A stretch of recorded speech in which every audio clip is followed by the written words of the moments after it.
right. So first of all, we're starting this off a hot mess. There's a baby here, you guys. Not here, obviously. Like, I cannot be around children. My friends do not trust me to babysit. Although, in high school I did. I babysat. I mean, didn't everybody? But no.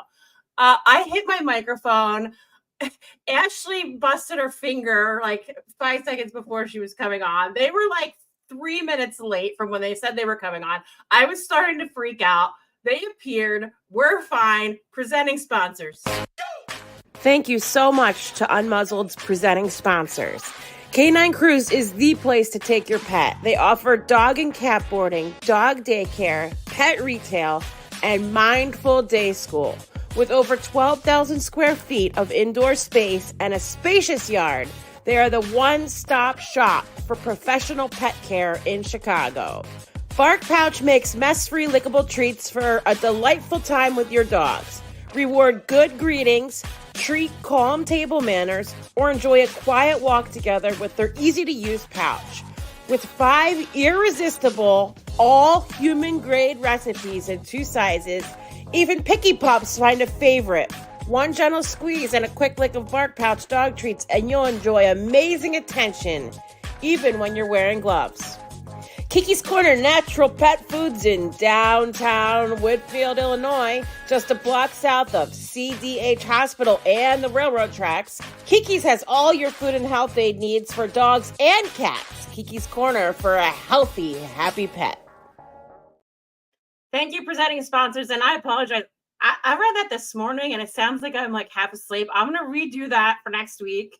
But thank you so much to the sponsors. I think I was like losing my voice too or something. That was awful, but I appreciate you guys so much. I'm already laughing because I love these guests, and we're actually, I'm friendly and friends with all of my guests, but I mean these 2 and now 3 I've known for a while. Hi, guys. Hello. We're here. I have to say too, I thought for the ads that you were just doing like your Sarah professional voice, Okay. One. So, yeah. You sounded great. Yeah.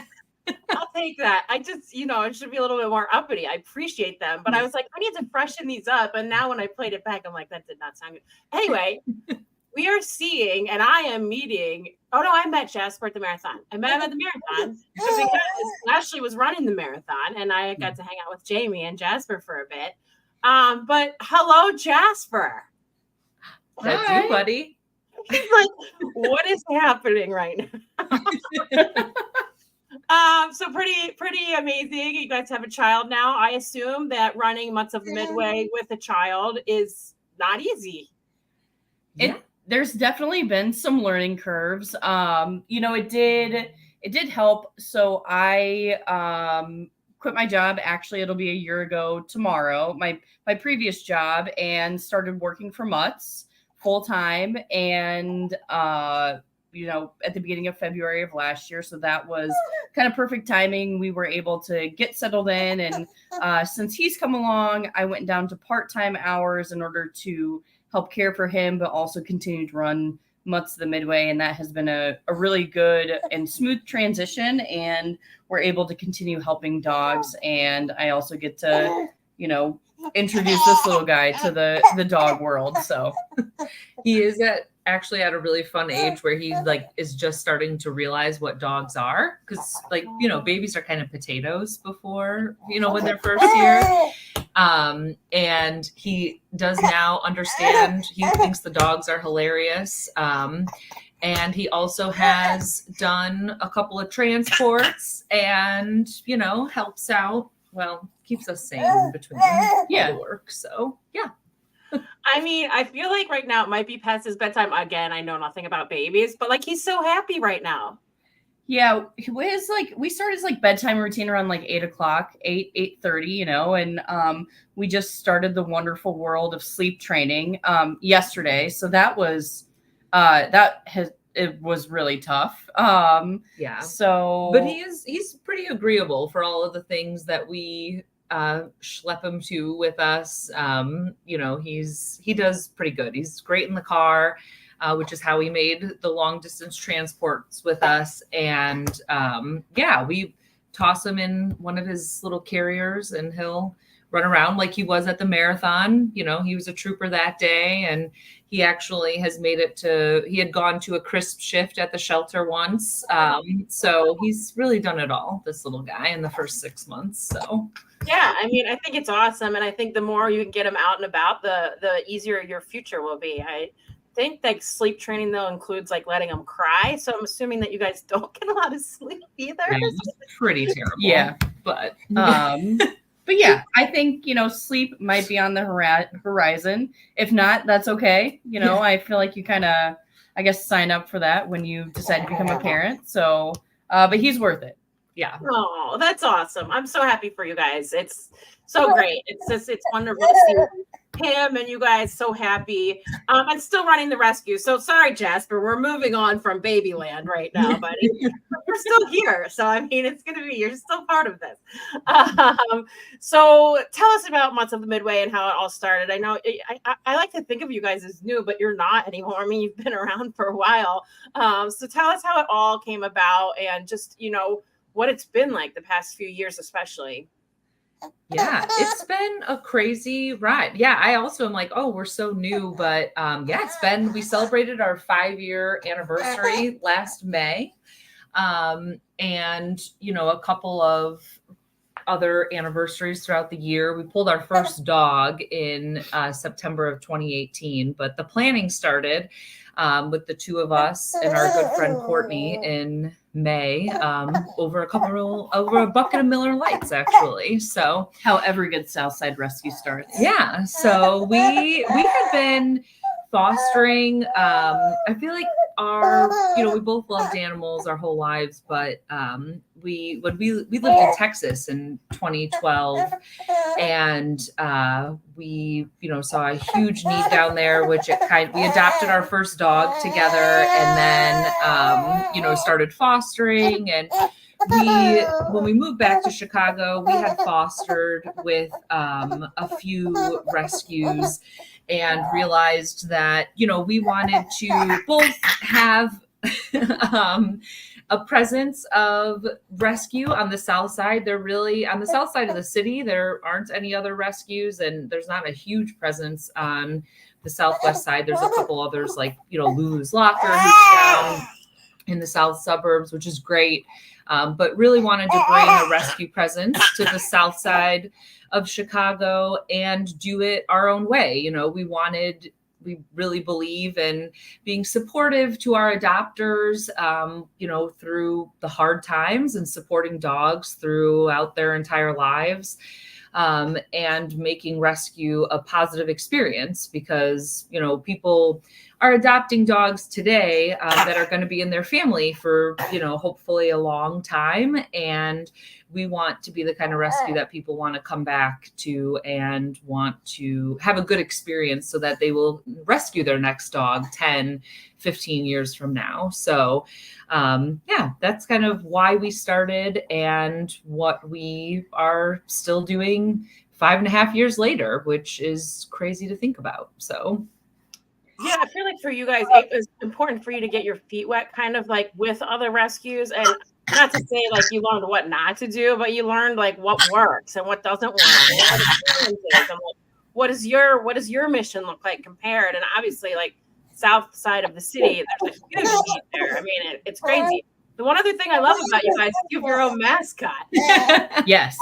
I thought that, usually in the suit was Ashley, but I believe she's in this picture here, right? So like, normally it is me, because anyone, you'll kind of notice, this gives it away, but at the bottom, you'll notice that the pants of the person who was wearing the mascot suit is hanging out. So you have to be around 5'4" to be able to fit in the suit and not have your pants or shirt show. So it usually is me. I mean, I love it. I think it's genius. You attract kids, which is great to tell what your message is. When they see that and equate it with, rescuing animals, like it's brilliant. I'm jealous that we don't have one. I think it's so good. I see that you guys also still have a lot of dogs. Yeah, Yep. I was like, Yep. oh God, do you think that's canceling out? Probably not, but yeah. Our four, they're just barking at something, out the front. The house must be under attack. Yeah. Always. Yeah. So in the past 5 years, what do you guys like? What do you have, like, a most proud moment, or like a most proud animal that you're so happy that you took? And even if it passed away, if the animal passed away, like, but is there like a story that you just love, or that you're most proud of, that you can say that you rescued? I will share one thing. Every year we do a volunteer appreciation party, and we joke that at Mutts that I'm the brain and Archer is the heart. And that is what makes her such an awesome executive director and leader of Mutts. And I will say one of my favorite moments, I mean, there's a lot of awesome moments, like with dogs and throughout the years, but I will say at the volunteer appreciation party every year, Archer gives a great speech and just talks about like what a community we've built and that everyone is a part of. And I feel like that is kind of one of the highlights of my year, is being there with everybody together and celebrating the accomplishments that we've done, that is possible because of all of the work, all of us working together. And I feel like during that speech, it's always one of my favorite moments, because she's just highlighting everyone who's made the work possible. And it's just a really awesome moment. So yeah. Well, that was making me tear up. I think kind of piggybacking off of that, it just, when you go to start a dog rescue, you're kind of like, you are thinking about the community and the people that are going to join and be along for the ride. But I really think that kind of one of the biggest surprises is just the sense of community and just all the people coming together, wanting to support Mutts of the Midway and just jumping into the mission. And we get a lot of new people, but then we also have a lot of volunteers that have been along for the ride pretty much since when we started. And it's just an amazing feeling. And I, like Jaime said, I get choked up when I give these speeches, because we are able to continue saving dogs because of the people that are along for the ride and fostering and volunteering and transporting and behind the scenes data entry. There is just so much work on a day-to-day basis that goes into it. And we can't thank the people that are a part of Mutts enough. Yeah, it's so true. I was just mentioning this to somebody the other day. It's like, we don't all get these like 5-10 grand, grants, because there's so many people vying for a grant at one time. So it's really hard to get one. So you really do rely on your supporters, and some of those are monthly donors. Some of those are events. It's hard. Like, it's not easy. And if you take one single dog, especially pulled from animal control, and look at the vetting that dog needs. So spay, neuter, what is it, $300 now, sometimes more, just depending. You take that, I mean, and the adoption fee, $250, $350, whatever it is, like that's barely covering just that, so yeah, you're putting so much into every dog, and you're keeping your adoption fees the proper way so people can afford it. But it's also it's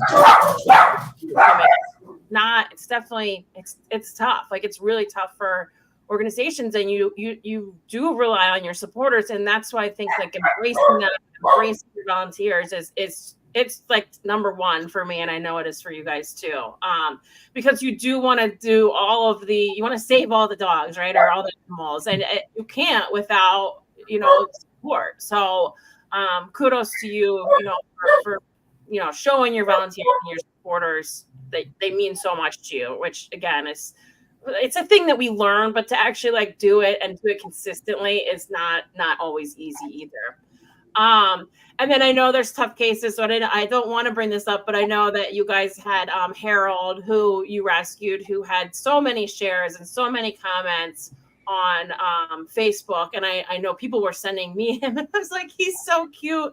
Yeah. But you know, you did everything you could for that dog and still end up losing him. So how do you deal with those days? Because they're really, really hard.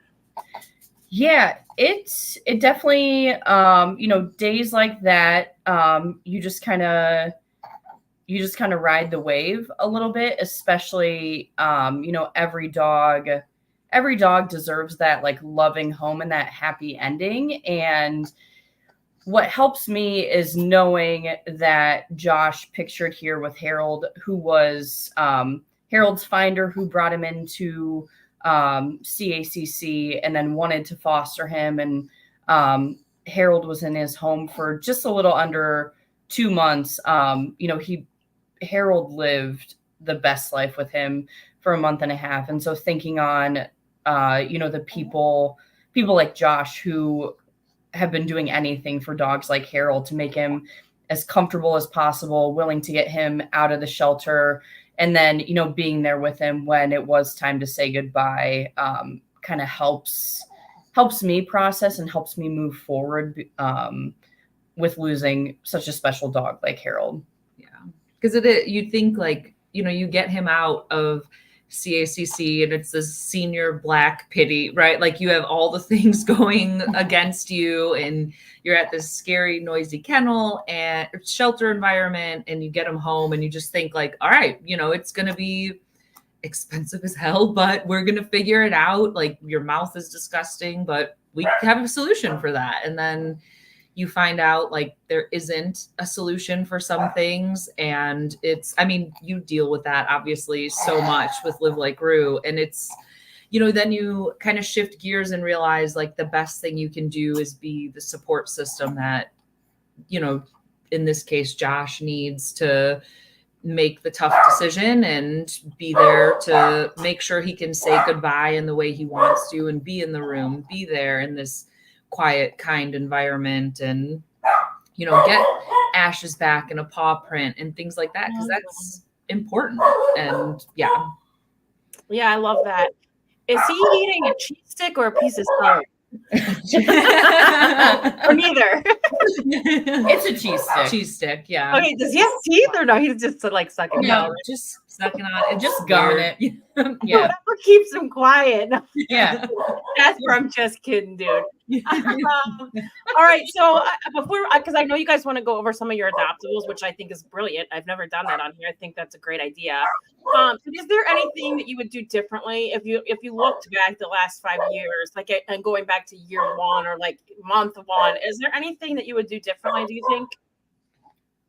I think, and this is something that we are working on every day in our lives, but like not worrying about nonsense, and whether that's like negative comments on social media or like what people think. And, you know, we do our best.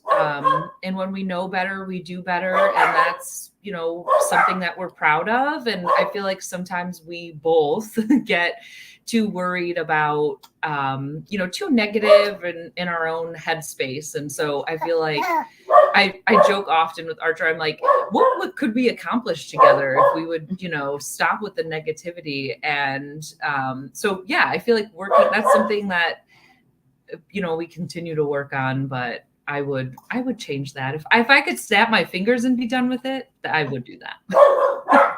I mean, I think to kind of piggyback off of that also, you know, I'm a little bit of a perfectionist, and I want things to be very like, you know, A and B. And when working with so many different dogs and people, you really, you know, there is just like a lot of decision making that goes into things. And so they are really trying to protect us here. Sorry. There's just a lot of decision making that goes into it. So I had to learn and just kind of change my mindset of kind of going with the flow a little bit more, and that things don't always fit into a category, and you kind of have to pivot and you know, go with the flow a little bit. So that's definitely been something I've been working on since the beginning. Let it go. Yeah, I mean, it's both those I feel deeply. And Dawn from Lulu's, who you guys know well, when we were running Hot Mess Express, like, you know, we used to have all this like extraneous, you know, people in our ear. And I'm sure you guys get that too. Like, you know, you save a dog and then people are commenting like, why are you doing this? Or why are you doing that? Or they're tagging you nonstop. Like if you just like tunnel zone, I keep messing up cliches on this podcast, tunnel vision yourself, put blinders on, there we go. It kind of helps, you know, but it's not easy to do. Like it really is hard to do when you have people poking at you. And you know what Dawn and I always said, it's like they're not running the organization. Like they don't know what we're going through every day. And I was younger too. Like I feel like I've aged like more in the past like 4 years than ever. But you know, it was a good lesson from her because she's older than us. You know, I'm sorry, Dawn, if you're listening. But she had that experience, you know, where you know, don't listen to all of the little peanut galleries going on. And then what was your second point? I actually forget. Oh, just do it, like trying to do like so much all the time. Like that part is hard too. Like in the beginning, I would not delegate and I would get mad if somebody tried to do, you know, something that I said I would do. But now like I need help. Like we all need help, you know? And I would get so upset if things didn't go right. Like same Ashley, like, you know, if what you had planned out went left and you didn't know like how to fix it or what to do. Hi. I would get so upset. And now you just have to like let things happen as they will. And then, again, I think it's something when you get older that you just realize like it's not worth the stress. It's not worth my energy. Both the drama and all like things not going your way. But it takes a while to learn that, I think. And especially running an organization where you are surrounded by, you want to help animals, but unfortunately you're surrounded by people all the damn time. And I mean, I'm not saying that negatively. It's just how it works out, you know. Yeah. To get to the animals, you got to be around the humans, you know. Yeah. So yeah, I love that. Those are really like two really great points. Okay, do you guys want to start with Sebastian because I love this picture? So please. Yes. So this is Sebastian. He is he's about 3.5 years old. He was one of 11 puppies that arrived, came up when we had Daisy May's litter. So we had Daisy May and her 11 puppies, and he was adopted out and returned about 1.5 years later. And so he's been with us now for about 1.5 years. You'll notice him here in this picture with his foster sibling Sage, and he does great with other dogs. He loves his foster mom and dad, and he's good with cats. He's kind of he's an all around, you know, great dog. There's a former Mutts, that's a Mutts alum there, with Sebastian. So he's looking for his forever home. He's about 45 pounds, again, good with other dogs.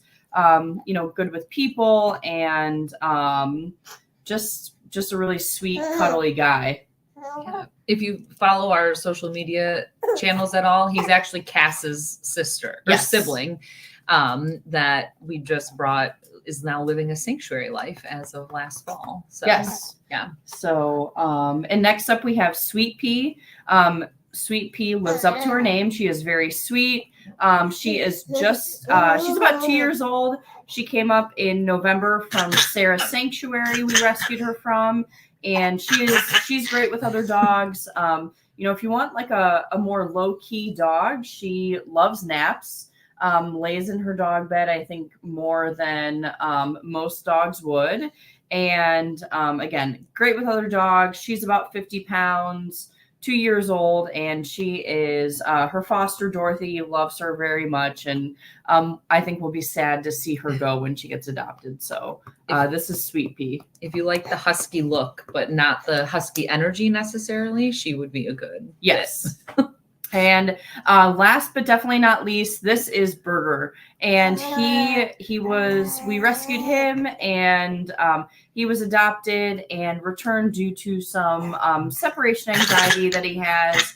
And we just met with a vet behaviorist, so we're going to be working with them on helping him hopefully kind of figure out some of that separation anxiety. And he does great in the car. He loves his foster dad, John, and this is one of his previous foster siblings, Ramos, who's a Mutts alum. And so Burger's about 5 years old and about 25 to 30 pounds. He's kind of a low rider. So that's Burger, and we know his people are out there, and he will make someone super happy to have around and to follow them around in their house. Hopefully as much as they like. I'm not even listening to you because listening to Jasper. Yeah, Jasper. I'm watching him because when I was covering it up with photos, I was watching him interact with the dog the whole time, and he's like in love with the dog. It's so sweet. He's like, "Hey, you're unique looking. I'm gonna like hang out with you." She's just using him for cheese. So everybody wins, right? I mean, honestly, yeah. Oh man, this is like my favorite podcast ever. Thank you guys. Thank you for all you do. I know again it's not easy rescuing on the south side, obviously. And I know we talked a little bit about the sanctuary. I would love to talk about that more in depth and actually have somebody from Sarah on here, as well as I know Alive Rescue uses them too. But I think it's amazing that you have somewhere for the really, really difficult. I mean, really, you've done everything you can for the dog that you possibly can here. And then to have somewhere for the dog to go is great. And you end up with Sweet Pea in the process, which is pretty awesome, right? Yeah.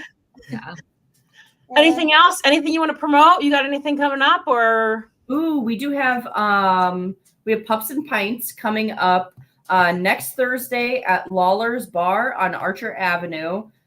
From 6 to 9 p.m. And there's going to be a 50-50 raffle, merch for sale. It's cool to give a blank t-shirt. I don't know if I can say that word on this podcast, so I'll just bleep it out. Merch for sale, a couple of dogs present. So Pups and Pints next Thursday at Lawler's Bar from 6 to 9. And you can grab that shirt too online if you don't plan on coming. I was just about to ask you about the shirt because that's cool. Like, is that something new? Yeah. Yeah. With it. Yep. I love that. I mean, that's like my F cancer shirt, but it was inspired by that. So a little bit of tongue in cheek, which I think, this day and age, we love that. Yes. Thank you, Jasper. It was such an honor to see you and meet you. As he's drooling all over a cheese stick right now. And then last thing, I just want to say, Sarah, thank you for all that you do, because you have helped Mutts with a handful of dogs, and I know we'll continue that partnership, and we're just grateful to have such an awesome person like you as a friend. And Live Like Rue does. There's like not a word to describe what Live Like Rue does, and for all the people and the animals that you're helping, it's extremely incredible. So we're glad to partner with you and just be along for the ride with you and rescue as well. Yeah, I appreciate that. And rescue's always number one for us. We always want to help the rescues first because Rue was a rescue dog. So really, it's my pleasure to help you guys and ease some of that financial burden, which I know is a lot for rescues. It's a lot to take on. Also, if you become a monthly donor, that's even better. So monthly donor, go to Midway.org and click monthly when you hit donate, because that means a lot to them. I know. Thank you, Jaime, Ashley, and Jasper. I love you guys. You're amazing. Thanks for coming on. Thanks for she's trying to get the rest of his cheese. I love it. He's like he doesn't have teeth, but does he have teeth? No, he sure doesn't. He's just, he should. Some babies he doesn't have hair, he doesn't have teeth, But he can walk. I guess he's taking a sweet time, Maybe in a couple of years. We'll see. I love it. He's amazing. Yeah. I'll see you guys soon. Thank you so much. Have a great night. I really appreciate it. Awesome. Thanks, Sarah. We appreciate it too. Bye. Guys, go follow them. They're amazing. The fact that they have like a newborn and they're just running a rescue. All good. All right, guys, I'm booting you out. Thank you. Supporting sponsors, you're up. We can't do this podcast without the following supporting sponsors. Kimberly King Photography. Give the gift of joy and memorable moments of furry loved ones with a gift card from Kimberly King Photography. For more details and to see Kimberly's incredible work, go to www.kimberlykingen.com. That's KIMBERLYKINGEN.com. Or contact her directly via Kimberly at kimberlykingen.com. The Canine PT is Chicago's highest rated dog physical therapy clinic, and they're dedicated to enhancing the lives of four-legged companions as they age and or recovering from an injury. They also offer a discount for rescue dogs. For more information, please visit thecaninepT.com. That's THEK9PT.com. Liz Starks at Guaranteed Rate. Check with Liz for the absolute best mortgage options. She helps when others can't and even calls it rescue loans. Buyers, sellers, or investors, give Liz a call. She can lend in all 50 states. NMLS number 224526. Anything is Possible is Chicago's premier dog training company. They offer group classes for every stage of your dog's life and have a talented team of behavior specialists to work through any issues that need modification using positive reinforcement. Check them out at anythingispossible.com. Thank you, supporting sponsors and presenting sponsors. I really appreciate it. Thank you guys for hanging out with baby noises and dog noises. I mean, hey, man, it's a real life podcast. It's a real life podcast. We all have stuff going on. Next week, look out. Look at that baby face Jake from Winston's Wishes. This is a pre-taped podcast. We did it this week. He was wonderful. You will learn so much from him. It was really a great, candid conversation. And we have doggy days in Deer District coming up in April with him. We never know what that weather's going to be. It could be 30 degrees. It could be 60 like last year. I'm going to hope for that. I'm really going to hope for that. So tune in next week. Again, it's a great podcast. So if you have any guest ideas or you want to sponsor, hit me up, sarahlouk@gmail.com. Thank you, guys. Bye-bye.